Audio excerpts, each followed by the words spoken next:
welcome everybody, and you're all very welcome to the People's Museum of Limerick for this, the final live in-person event of April's Poetry Month in Limerick for this year. Of course, tomorrow night, Joe Cypher's Lime Square Poets will do a special online Zoom open mic. It's hard to believe that we've almost reached the end of the month. Over the past 4 weeks, we've shared poems, stories, book launches, open mics, conversations, and countless moments of connection. What began as a simple idea back in 2014 has grown into a citywide celebration of voices, creativity, and community. And tonight, we bring it to an almost close in the very best way possible by gathering together again to listen to poetry. This evening, we're delighted to host 3 wonderful poets from Cork, Rath, Ronan, and Margaret O'Driscoll. Each brings a distinctive voice and a different way of seeing the world, and with her keen eye for the visual and a quietly resonant moment.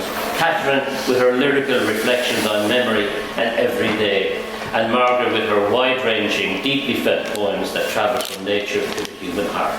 It's a privilege to have the 3 of them here with us to round out the month.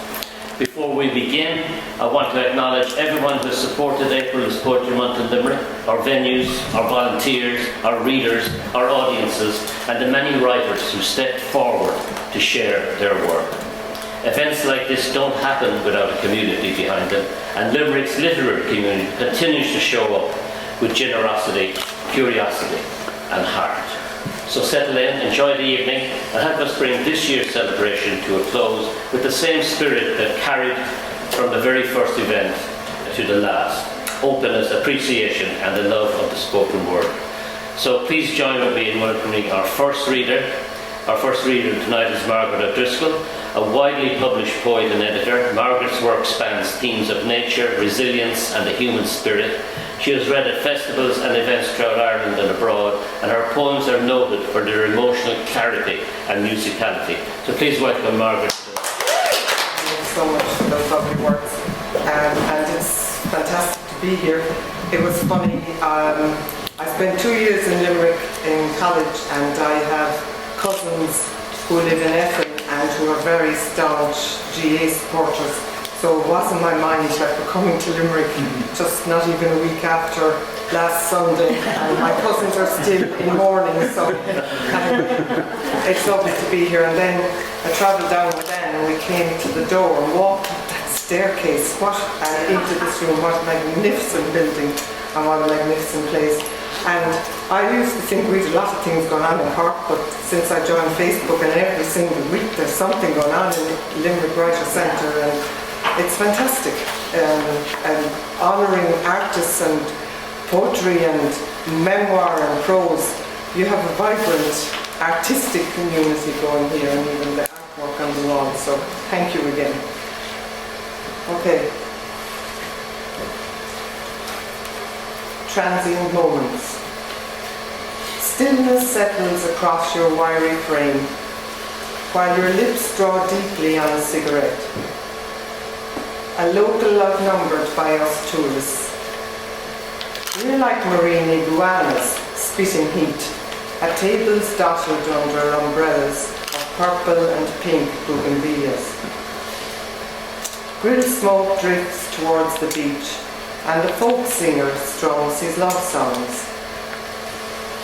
Your eyes devour each dish, as I wonder, have you hauled that squid in pots from the deep? Forked those potatoes from volcanic fields, skins as crinkled and salt-crusted as your own. I envy the ease that has brought you here, yet you remain unaware of my presence. Tables empty, fill again, sun slants. The singer plucks the lingering final chords. That bowl of plenty. My granny's bowl of multicoloured glass stores her hugs on my kitchen shelf. Her sherry trifle bowl for Christmas Day. That warm smell of oven soothes me still. I hear those words. don't waste the precious stuff. Her own granny knew there was never enough. She is with me when I take the road to Middleton, where 9 eagle feathers shaped as a bowl rise ever upwards in a wildflower meadow, sunlight slanting through their veins, holding the tears of Choctaw and Irish, forced from home bearing only their hunger. There stands Granny in the centre of that bowl, her arms wide as fields of ripening wheat that stretch to the prairies of Oklahoma. She measures cup after cupful of flour under the wingspan of that noble bird, while a breeze whispers to me, persevere. And that beautiful sculpture was done by the sculptor Alex Penta and was unveiled in 2015 and was erected as a memorial to the generosity of the Choctaw people to the Irish during the famine, when they had nothing and we had nothing, and they had just completed their own Trail of Tears. And the next poem I'll read is the title poem of the book Dancing Around the Handbag. What a beautiful production by Dominic and his team as Revival. And so many people have commented to me who have held the book about the quality of the paper, the layout, the finish, the design, everything. And I'm so grateful to Dominic and Tom Woods and all the team for this beautiful book.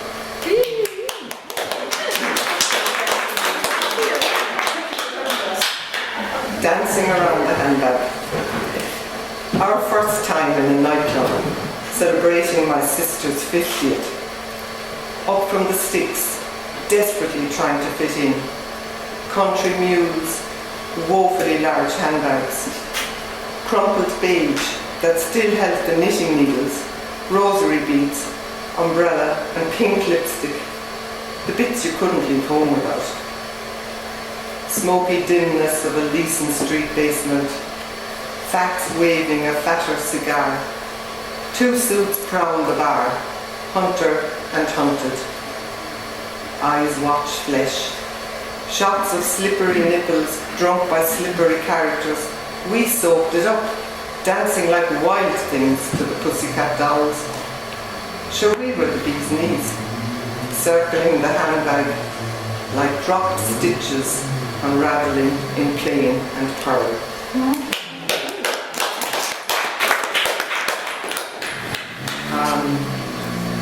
These 2 poems I wrote about my dad. The day Daddy cried.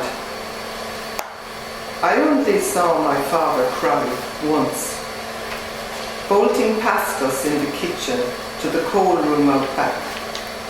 He's sobbing a Ronan around our house after hearing about his brother. I coiled against my mother. What's wrong with Daddy? I whispered. She blamed it on the onion he had been chopping earlier. She swore it. So I rummaged for that onion in the bucket kept for hens. Found one under peelings and withering cabbage leaves. I needed to keep stomping it flatter than my sandcastles. When my father emerged, shrunk into himself, red-faced, his eyes like trapped birds, I took a few steps towards him, squeezing the onion tightly in my fist in case I burst, then backed away. Fishing. The spade sat easy in my father's hand when he sliced and dug around those wormy casts. Pools of wet sand squelched between my young toes. I'd grab the fat loaf, gently place it in our bucket, anticipating bass, plaice, or any catch that day, jigging with relish for the fishing that lay ahead. Together, sitting on bone white rock, awaiting that tug, his arms wrapped around me as I reeled in our treasure. Later, I would cast myself away from that slip of beach, sailing far from his voice, which was anchor and echo, seeking that something always just out of reach, losing my connections on that merry-go-round, until Father began reeling me in on his solid line, hooking me again, where I remain heart-snagged over time.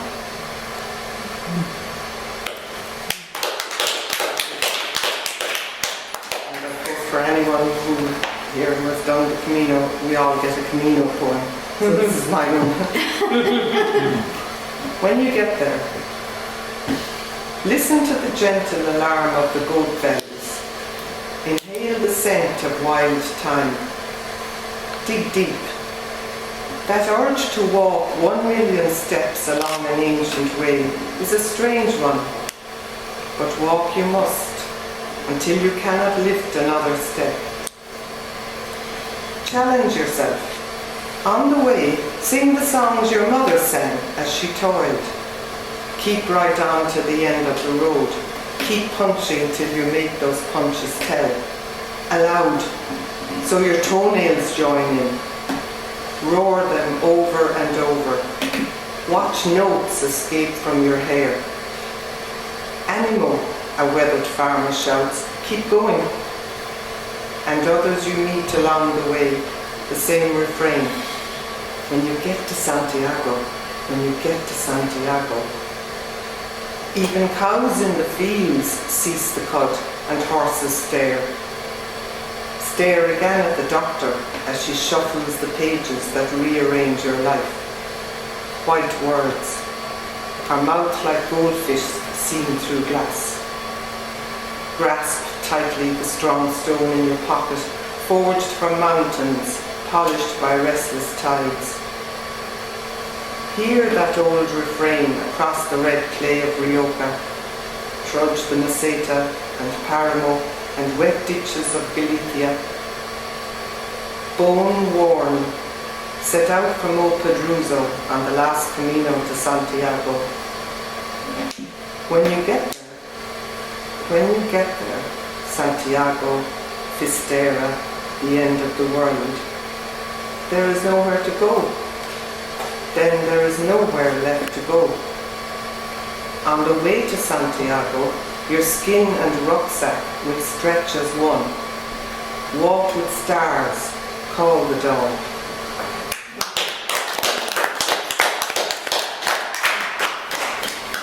The next poem is what we call an ekphrastic poem. It's a response to a painting by Pablo Picasso of a young girl before a mirror.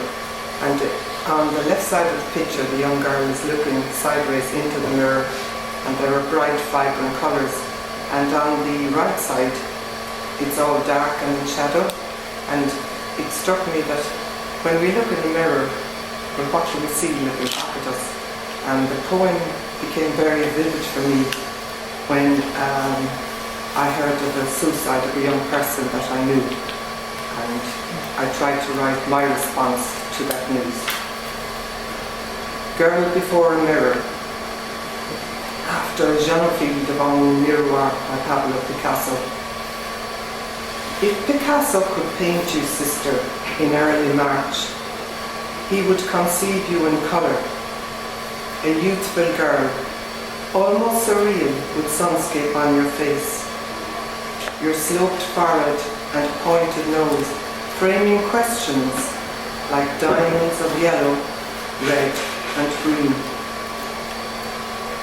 On those dark days when your reflection appears lost in a palette of somber tones, an orange tear escapes your blank eye. My hand reaches across as a whisper against the darkness that smears your face. On that afternoon at the end of March, when you walk away and into the river, the water hides your image behind the mirror. I stumble among the aquamarines and purples and bottomless depths of night shadows.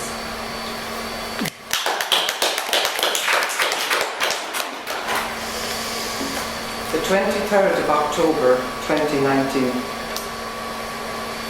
A day when the sun owns the sky like a firecracker that cartwheels over house and garden. Buddleia and kaffir lilies sway to the jitterbug of ladybirds and honeybees. My windows like open petals soaking heat into these old bones. A red admiral emerges from the haze and hesitates as he enters my room. Lands on ledge and desk, wheat bings a jabber on the foreign veneer. Are you a migrant in need of survival for the winter ahead? That afternoon, a lorry rumbles down the ferry ramp at Tilbury Docks. The doors roar open to disgorge a kaleidoscope of white butterflies that soar ever upwards to meet the Great Spirit, while 39 families in Vietnam remain dizzy around a balefire of grief.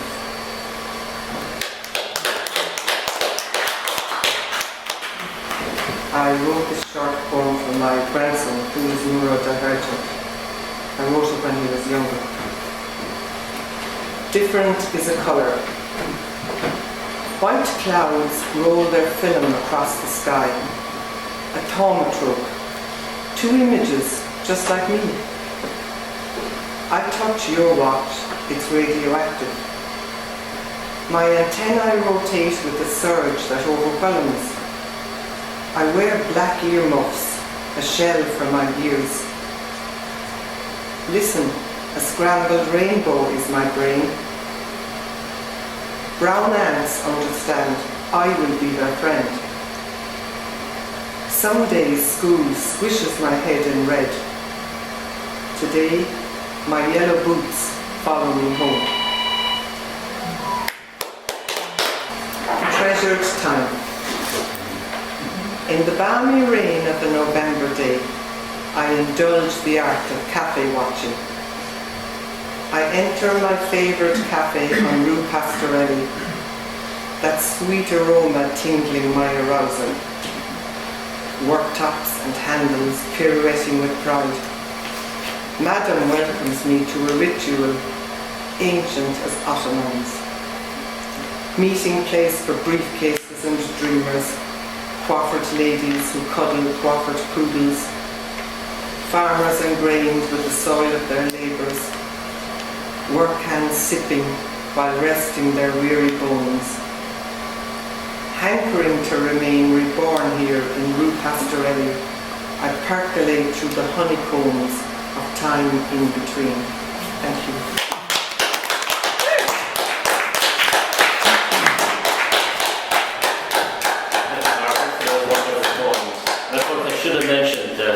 Our 3 poets, not just from Cork, they're also 3 poets were published by us at Revival. I love that poetry that I did a few months ago, Women in Revival. Maybe we should start a little group. I think toured. Okay, our next reader is Anne Rath, a poet and visual artist from Cork. Anne's work blends sharp observation with a strong sense of place. Her poems have appeared in journals and anthologies across Ireland, and she's known for her thoughtful, quietly resonant readings. Okay, Anne.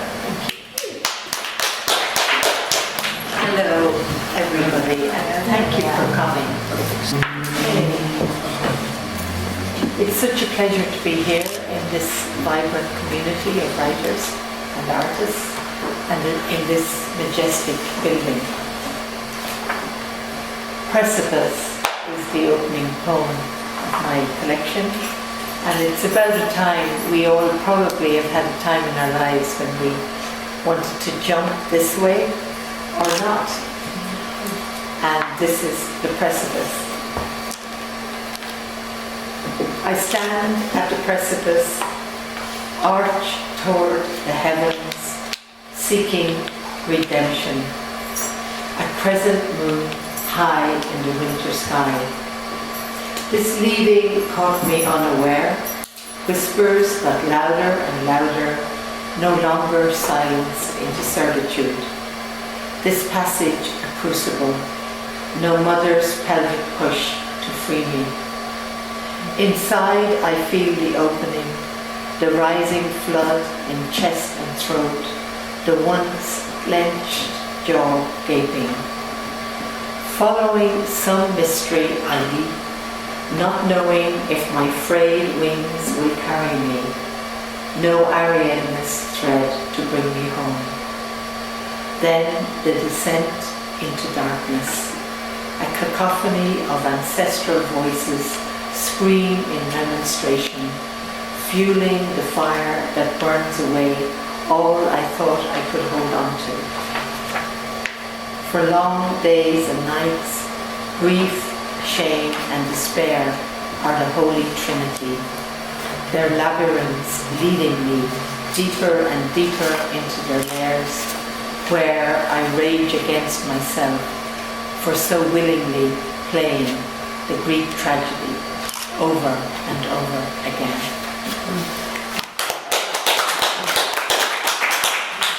And this next poem came from, I just found the poetry of W.S. Merwin, who left life of the city to Hawaii and realized that the ecosystem of Hawaii was absolutely decimated. And he spent the rest of his life writing poetry and retrieving the ecosystem and bringing all the indigenous plants into this big sanctuary, plant sanctuary. So this is Witness.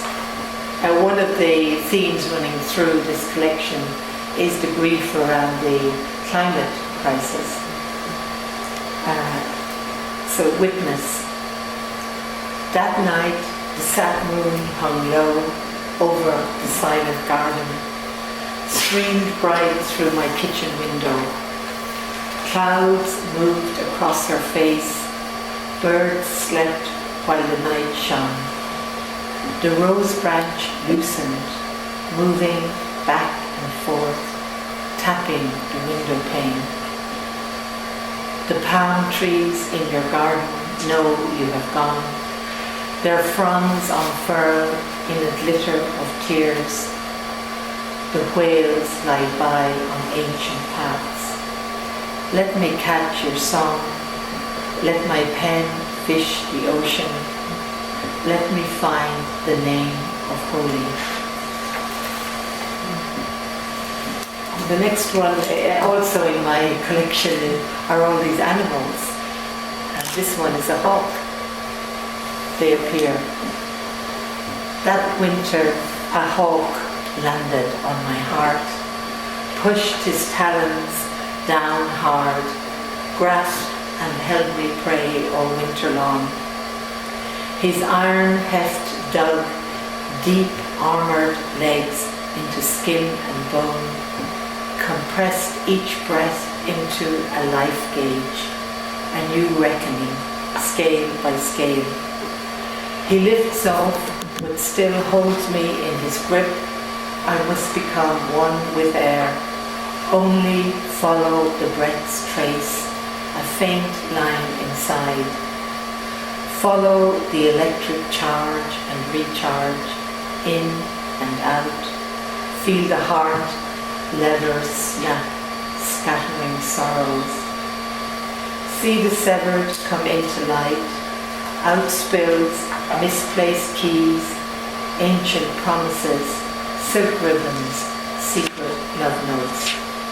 Desire lines, mark making, the sky inside, ghosts calling out, the lost and hidden arriving home, bloody and wounded.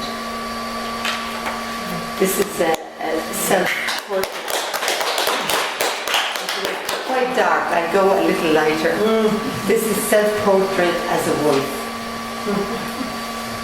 Sometimes the wolf is simply a wolf, loping off into the shadows to wait for the moon to show its face.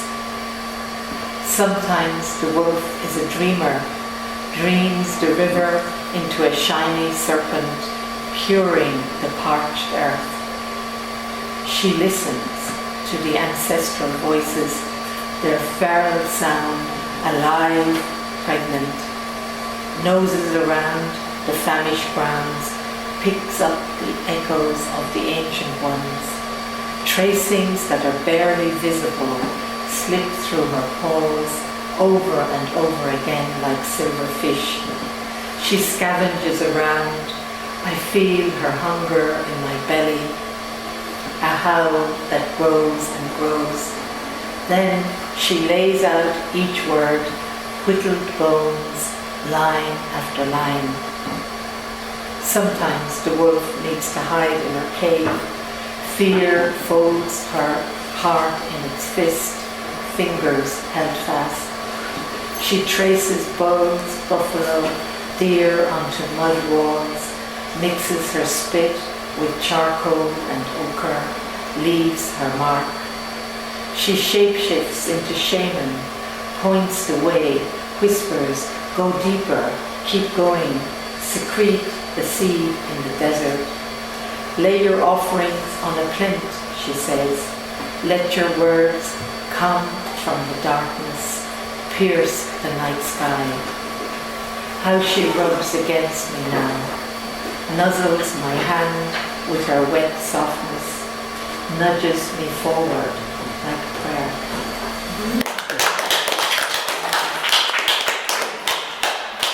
And this one is, the next two are two kitchen songs. I love to cook. When I'm supposed to be doing something else, I do something in the kitchen. The promise of a fat aubergine. A good cook always knows the rules. She reads the recipe to the very end, collects her ingredients first, and prepares a mise en place. They say fridge, sink and stove should form a triangle. Implements at hand for every need, chef's knife, paring knife, honing steel, and the one that is your favorite. Slicing, carving, filleting and gutting, mixing bowl and grater, garlic and lemon press. In my kitchen, I break all these rules. My mouth, watery and alive, suddenly soars at the promise of the fat aubergine. My hand cups its weight, contemplates its purple skin. My only compass points, tongue, nose and belly. I turn to the spices singing to me. My pantry, a silk road to everywhere. Sumac, sambal, oleg, tamarind, lemongrass. Too late, I found the fire of Aleppo pepper while the bombs fell. The city gone forever, crushed without mercy. On Google, I'm told good substitutes for Aleppo are Antabi or Marash pepper. Flakes falling now, my tool a mortar and pestle, a final dusting.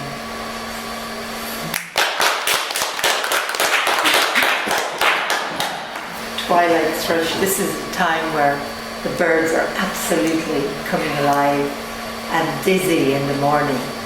And this one is a twilight thrush. And sometimes I'm too busy to notice the birds and the other sentient beings that are calling to me. But this one evening I did notice this thrush. Twilight thrush. She sits on the tallest branch of the crooked tree, the one that died last winter, its bare branches silhouetted across the twilight sky. She faces my kitchen window, calls to me for one last performance before the evening folds into its pleated world. But I have scones to make. Her song snares me, baking bowl in hand, weigh the flour and sugar, rub in the butter, light now with my fingertips, lift the flour into clouds, adding air. I move from chore to concert, divided. Beat the egg and milk, pour and mix the dough, cut out each round square, quickly now into the oven. I look through the window into the silent dark.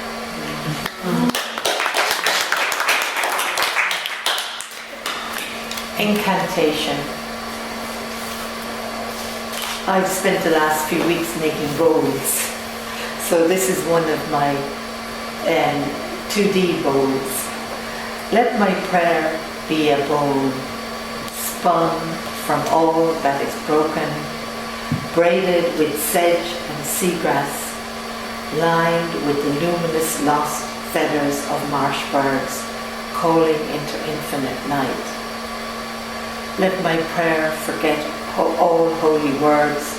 Instead, let me listen and wait for the flutter of wings from the eastern shore and the sighs of the wind on the sea. Let my prayer rise now from the hum of my rib cage, hammock of skin and bone. Let me meet the ascent as it unfolds me between earth and sky. Let my prayer come slowly, building its church on steeples of silence.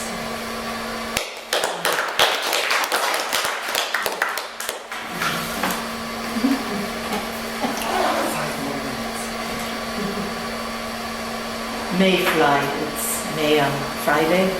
So I just learned this about the mayfly, a very patient fly that only lives for 24 hours. Mayfly, teach me the power of waiting. You who have lived in the darkness, the dream time of flight. Teach me to drop and fall into the mud and sediment of the riverbed, to molt again and again. You carry in each cell's gene pool, the imprint of ephemeral beings, the gauze and silk of wing, the blue and mauve of sky. Flighted being, you are my Zen monk. Let me live in the promise of flight, the dream and grace of liftoff, the skimming and lure of it, whispering its song. And as the leaves unfurl now, this one is about a sycamore tree that's outside my window that I just love. I want to remember the tenderness of sycamore leaves opening, the liquid lymph of them, how they hang like a newborn's hand testing the world. No memory of harsh winds, how they stiffen and harden cells. Roots, tendrils, filaments taste the weather, the wind, the air, shake themselves loose. Like a river of love, the sap suddenly rises through circles mapped in hard years. Soft, tender leaves uncurl their green promise. Buds, sticky and resinous, open this morning, stream birdsong. Branches and knotted bark stretch, limb wounds weep, and the planets move.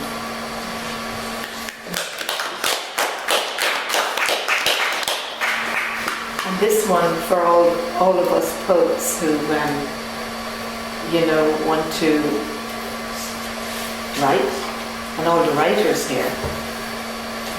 If I can find it. It's the one I did. Let your tongue hang out. Be greedy for its freedom.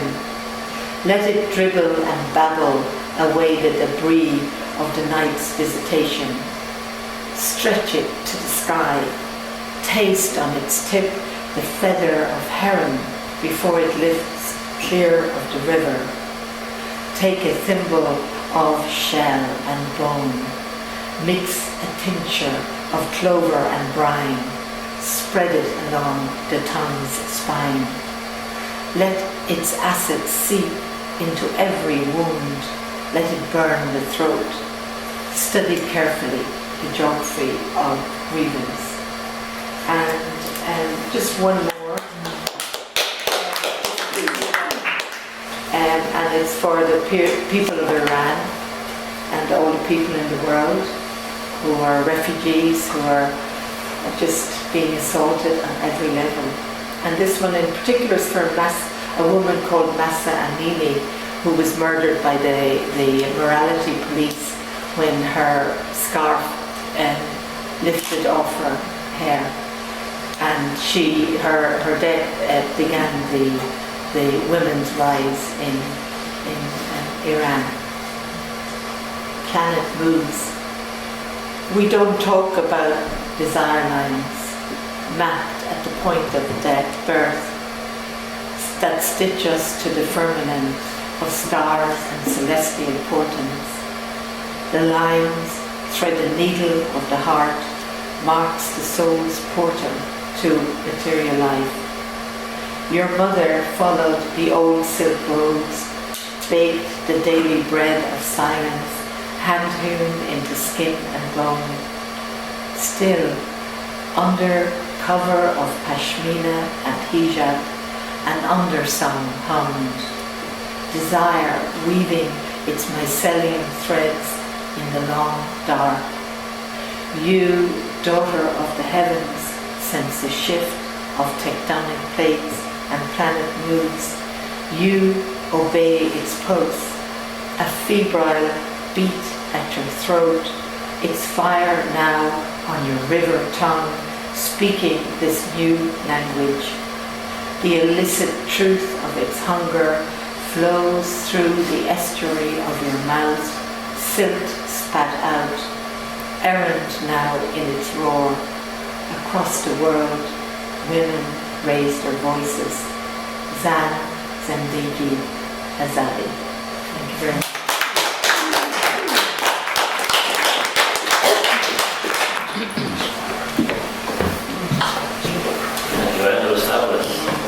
And our final reader tonight, although she's from Cork, she's firmly embedded herself in the Limerick poetry scene over the past year and a bit. It's Catherine Ronan. Catherine writes poetry rooted in memory, family and shifting textures of everyday life. Her work has been featured in a range of literary magazines, and she brings a clear, lyrical voice to themes of connection and change. Catherine Ronan.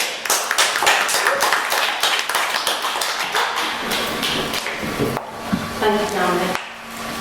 Oh, it's fantastic to be here, and thanks everyone for coming. And I've been on tour with the Unthinkable Anthology, and thank you Sandy and Ann, who came all the way from Connecticut, and today from Enstein, just to see me, I know. Well, as Marion said, she's going to build a border so that I can't get into Limerick anymore. But I do love Limerick, and my love of Limerick started with Dominic Taylor, so thank you for publishing. And thank you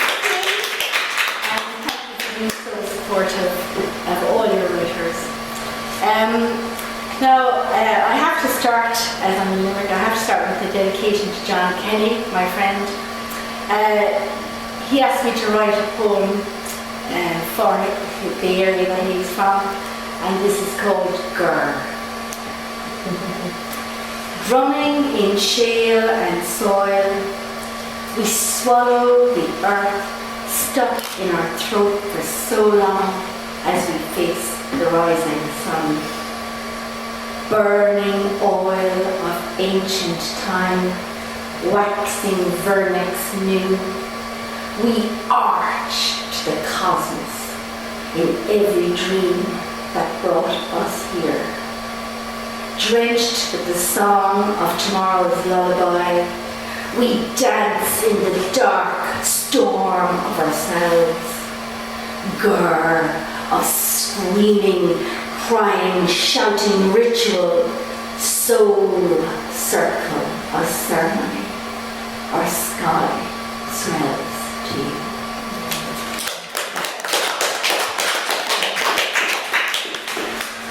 I have to read the poem that was published in Stony Thursday and translated, thankfully, and thank you Tommy Collins for translating this into Irish. So I'm going to read the Irish version first and then the English.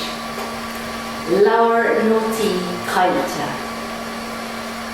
Hashpon tudom an saur shin a home Haring me ma laur noti agus rime untas I go mi Here the hoog skin in a colina, ach a lig dit ska, leis na scahana.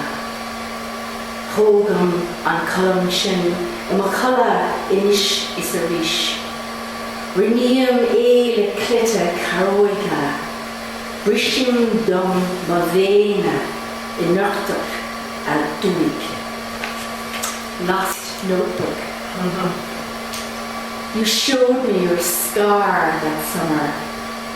I drew it in my notebook and wondered all my life what I'd taken a knife that let you bleed into shadow.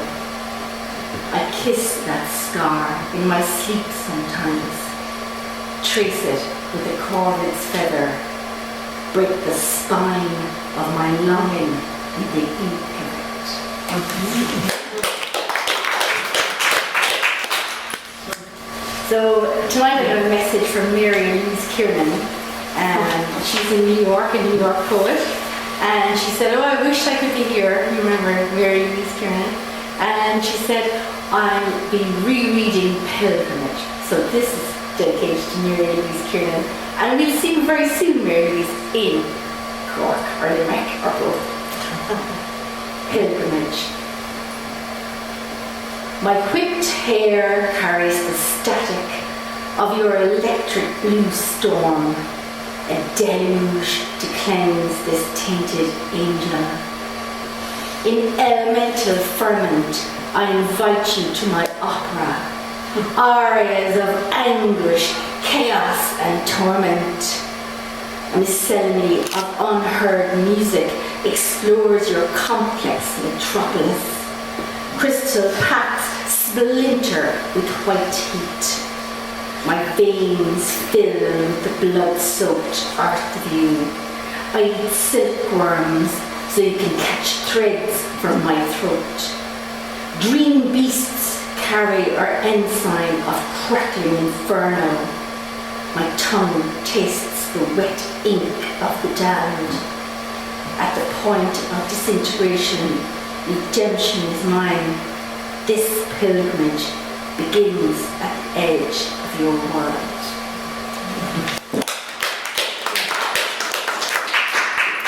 I can't do a reading without dedicating one poem to my long-suffering husband. He used to call Poor Pat, now he's called Sage Pat. And he's a very quiet guy, and I had a lot of competition for him. But anyway, he was sitting in front of me in college, and I tapped him on the left shoulder and I said, did your mother or your girlfriend make that jumper for you? And he said, my mother. And I said, so you don't have a girlfriend, so? And he said, no. And I said, good. Jumper. Knitted in colourful stanzas, written by your mother. I stare at the back of your curly blonde head every Tuesday in philosophy. Only Desmond or Clark can see your face. Fine for now, but not forever. I touch you on the left shoulder. Reach beneath to pull out poetry. Goodbye to stanzas. Cast off free verse. Cheap plain, one pearl. You are the only one. I mend the secret hole in your jumper.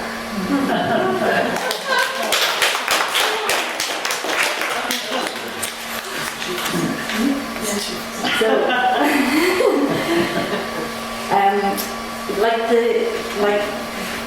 I always thank Dominic for this book, and it's opened up the whole world for me. That I could never have imagined really. And the Pied Wagtail Collective in West Cork have often asked me to recite poetry. They put kind of music behind it. So on last Sunday we did a kind of, John Kennedy loved this, a pagan kind of feasty thing at O'Keefe's Ring Fort in West Cork. So this is one of the poems that they put to music. It's called Feast.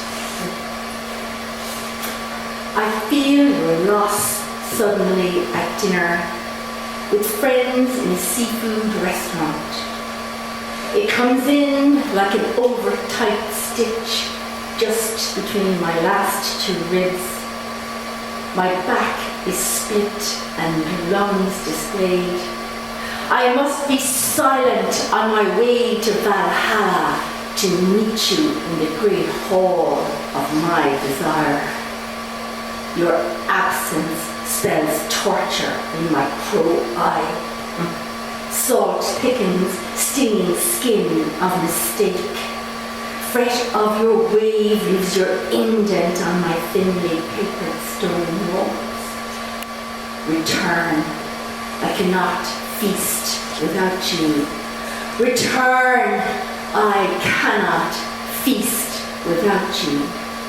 Return, I cannot feast without you.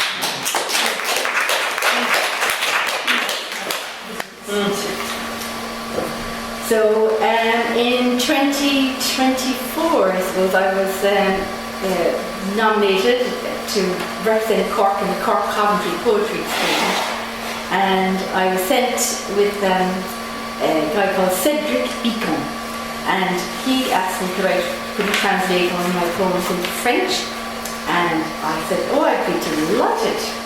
So I'm going to read this first in French and then in English. Première nuit.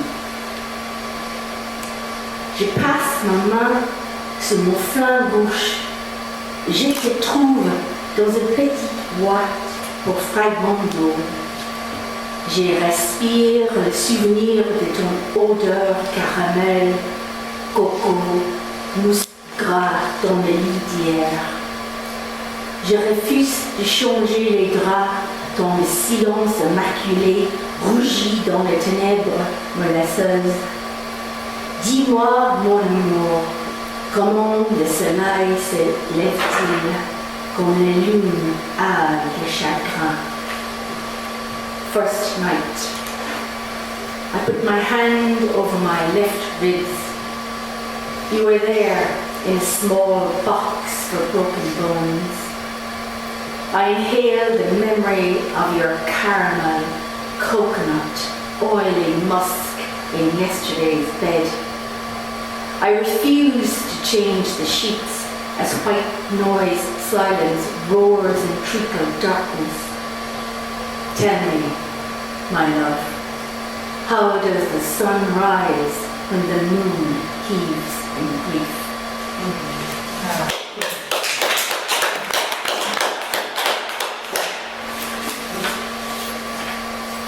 So I'm going to read you a new poem. It's kind of sexy. Horrible. I go to kill you today in your red dust arena. Hush into the ring, soft shoes creasing. Unsheathe the blade, blinding keen in sunlight. You appear with skinned shins, a moult of fizzing anxiety, back rippling already with blue-eyed moons weeping, entry sites crusted, dagger flexing semaphores of previous lovers. The final gore is mine, you Amarillo, but there's a twisting reminder of our time in the womb, swimming in each other's memory, limbs tangling in amniotic amnesia. You are so near that I feel the moist of your begging, or am I the one begging now?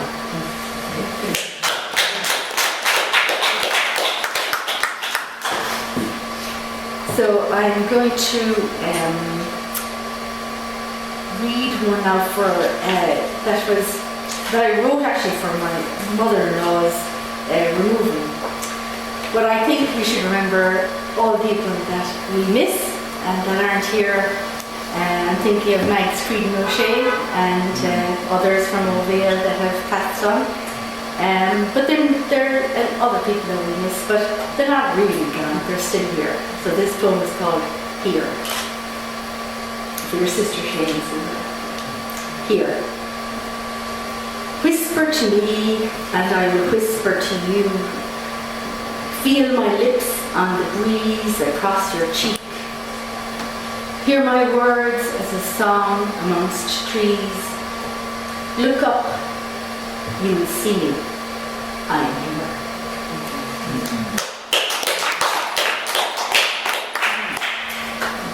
So I'm just going to read two more. I'm going to read one for a friend of mine, and it's called Feathers. In the market bar, you fill my forehead with tarring, shaving, exorcism sticking to the roof of your mouth, spitting stories of St. Kevin's. God, you are exciting. Sweeney turned mad after war stamped his eye, strayed in nakedness before trees embraced him. I eagle you again, cup your warm swallow's laugh. Trust this crow eye, I will feather you home.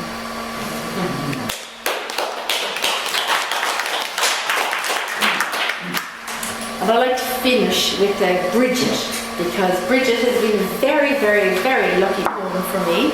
And I'm talking about pagan Bridget. And I did a course in myth and magic in UCC. And this is Bridget that was Christianized. But I kind of do a bit of both in this poem. So it's for all women. Bridget. Cupped flame of sunbeams and snow, cosmic power of renewal. Oak sap rises to kiss your fingers. Spring tides bathe your feet. Your sketched moon, fractured sun, first flower of spring in a druid's fist. Born between two thresholds, you hold the hand of all labourers. Our Mary of the Gale, we tie magic ribbons and rags to your holy wish trees, sing songs over ancient rivers. Protector of poets, smiths, healers, we kneel before your mantle of stars. Bridget, carried from Iona to Bethlehem, you inhale the dark, exhale the light. Gurveen Mahavir. Right, okay, thank you all for being here tonight and for helping us bring the final live reading of April's Poetry Month in Limerick to a close. It's been a month full of voices, discoveries and shared moments, and this evening's trio of Cork poets given us a beautiful final chapter. My thanks to Anne, Catherine and Margaret for travelling to Limerick and for the generosity of their home. As I said at the beginning, a celebration like this only happens because people show up. Readers, writers, audiences, volunteers, and the venue that opens their doors to us. Your presence here keeps the literary life of this city vibrant and alive. As we finish our month, I hope you can carry some of tonight's poems with you, and we'll see you again at future events throughout the year. Safe home, enjoy the rest of the evening, and thank you for supporting poetry in Limerick.